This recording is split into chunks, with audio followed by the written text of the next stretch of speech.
بعضې ورونه دا پوښتنه کوي د حالاتو نه په تنګ راغلی یم، نور لیونه کېږمه زه څه وکړمه.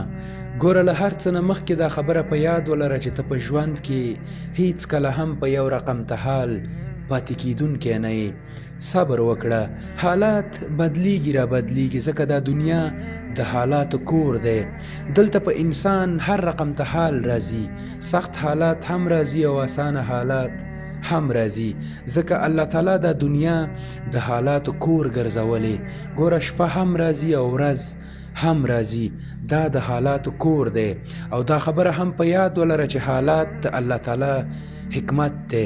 الله تعالی حالات د امتحان د پاره پیدا کړي او حکمونه د کامیابی د پاره کړي.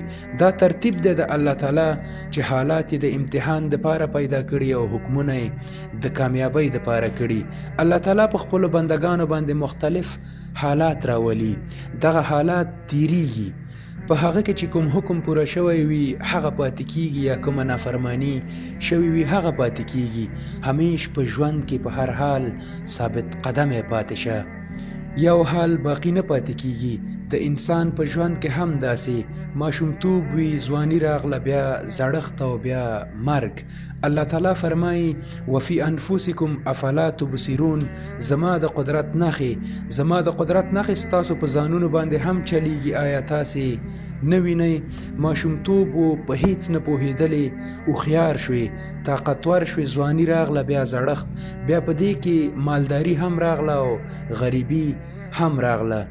نو دا څومره چې حالات دي او د دنیاوي اسباب دي، دا الله تعالی د امتحان د پاره پیدا کړي او حکمونه د کامیابی د پاره کړي. ګوره په حکمونو ځان خبر کړه، حالات به په خپله برابر شي. السلام علیکم.